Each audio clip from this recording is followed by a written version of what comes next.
نبی کریم سرور دو عالم صلی اللہ علیہ وسلم نے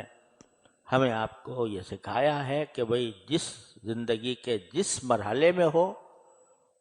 اللہ سے کچھ نہ کچھ مانگو۔ یہ جو ادعیہ مسنونہ ہے نا،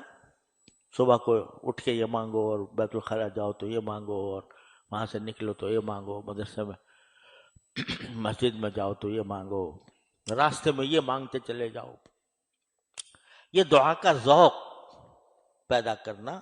مقصود ہے۔ اور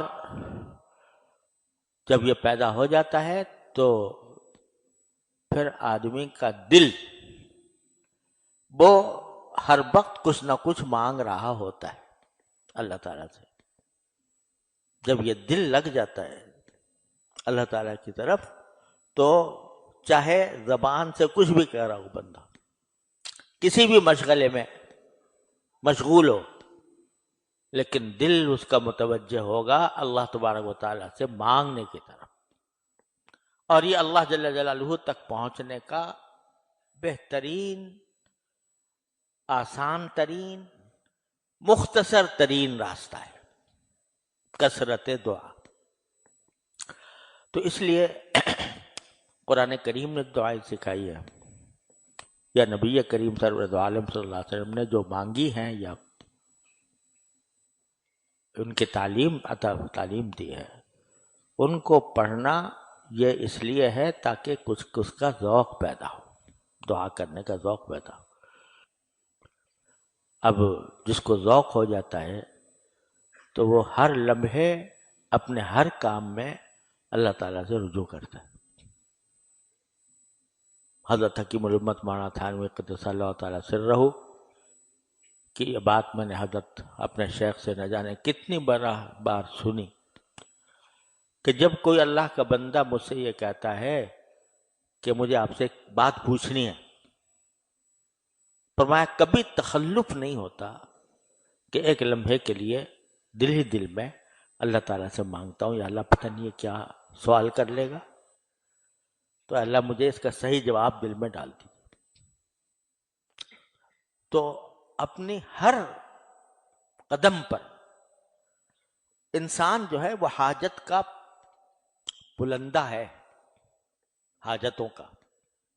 ہر دم اس کو کوئی نہ کوئی حاجت درپیش ہے۔ تو جب بندہ اس بات کا عادی اور خوگر بن جائے کہ جو حاجت بھی ہوگی میں اللہ تعالیٰ کی طرف رجوع کر کے اس سے مانگوں گا، یا اللہ یہ میری حاجت پوری کر دے۔ کوئی کشمکش ہوگی، یہ کروں یا یہ کروں، تو اللہ جل جلالہ کی طرف متوجہ ہو کر کہے گا یا اللہ اس میں جو بات صحیح ہو وہ دل میں ڈال دیجیے۔ اللہ حضور اقدس صلی اللہ علیہ وسلم، ایک تو استخارہ ہوتا ہے نا، وہ استخارے مسنونہ ہے، 2 رکعت پڑھو،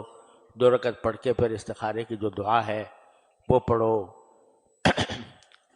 اس میں کم از کم 5-10 منٹ لگ جاتے ہیں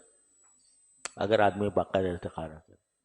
قربان جائیے نبی کریم سرور دو عالم صلی اللہ علیہ وسلم کے، انہوں نے ہمیں، آپ نے ایسا طریقہ بتا دیا کہ جب کبھی کشمکش ہو کسی معاملے میں، چلو یہی کہہ دو اللہم خر لی واختر لی، اللہم خر لی واختر لی، بس۔ لمبے چوڑے استخارے کی بھی اگر موقع نہیں ہے، وقت نہیں ہے، تو اتنا کہہ دو اللہم خر لی واختر لی، یا اللہ آپ میرے لیے پسند کر دیجئے ان 2 راستوں میں سے جو میرے سامنے ہیں، جو راستہ میرے حق میں بہتر ہو وہ آپ خود پسند کر دیجئے، اور اسی کو مقدر بھی کر دیجئے کہ میں کروں تو وہی کروں، کر کے دیکھو یہ کام۔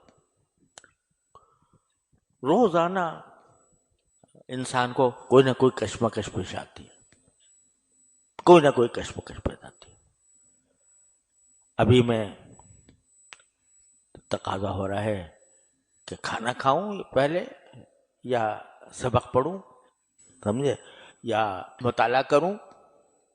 کہہ دو اللہم اغفر لی واختر لی، پھر جو ہوگا وہ انشاءاللہ تمہارے حق میں بہتر ہوگا۔ تو جب عادی بن جاتا ہے بنجا دعا کرنے کا، تو اس ہر لمحے اس کا تعلق اللہ جل جلالہ سے قائم رہے.